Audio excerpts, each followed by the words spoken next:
a full tutorial for the PRC application online, yung sa mga newly applicants for board exam. So, unang gagawin ninyo is punta lang kayo sa any browser niyo sa yung mobile device. No? So, open your browser, then type PRC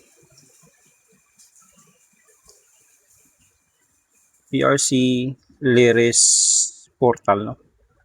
Okay, so ito, Lyris portal. Click natin tong Lyris portal. Okay, after natin maklik, click natin yung Lyris.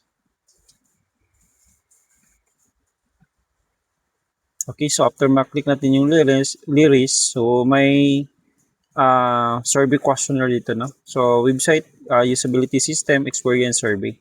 So, you need to answer na lang this one para makapag-proceed kayo na for the next step, no? Then, submit survey lang. Okay, so after submitting your survey, so you need to click proceed. Then, I have read, understood, and agree with the privacy notice. Okay, then close. Click nyo pang close, then close lang. Then, punta kayo dito sa baba. So, makikita kayo dyan is register, no?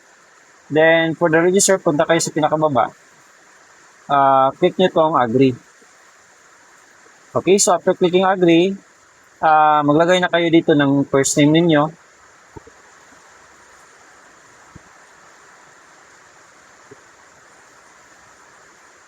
Okay, yung middle name ninyo.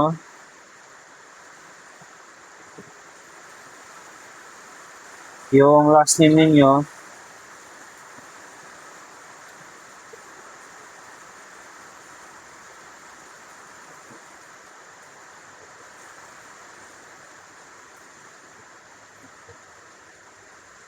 Okay, then gender. Lagay nyo dyan gender ninyo.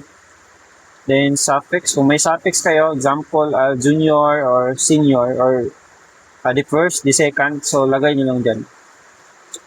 Kung wala lang, so leave blank na lang. Then civil status, lagay nyo dyan kung single, click nyo itong single. Then date of birth. So, for the date of birth, lagay nyo yung date nyo, no? Yung month. Example, for the year 1996, no? So, February 22. Okay, so 1996. Then, lagay nyo itong email address nyo na ginagamit, no? Yung active email address. Yung makareceive kayo ng email address or makareceive kayo ng messages, no? So, kung hindi kayo makareceive, punta kayo sa spam and you need to open your spam, no? Type nyo dyan is yung email address niyo.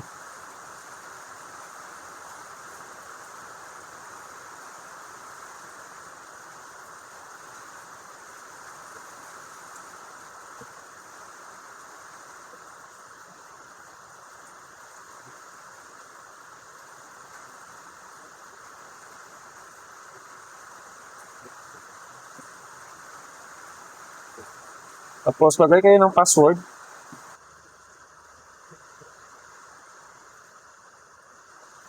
Okay.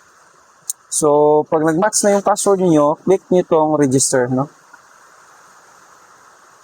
Okay, please check lang nyo lang yung mga names niyo, no? Yung mga details. Example, first name, middle name, last name, gender, civil status, birth date, and email address. Make sure yung email address is ang saktong-sakto yung active email address niyo, no? Then click I am not a robot. Okay, click nyo lang, piliin nyo lang yung motorcycle pag may mga verification, no? To verified. Okay, after verified, so punta kayo sa pinakababa, click nyo itong agree and confirm, no? So, okay, so this is your correct name. Make sure na yung mga first name ninyo at saka last name and middle name is correct siya, no? Double check yung spelling. Then click yes. Then yung birth date, please validate. Click nyo lang yes kung correct na. After that, you need to click agree.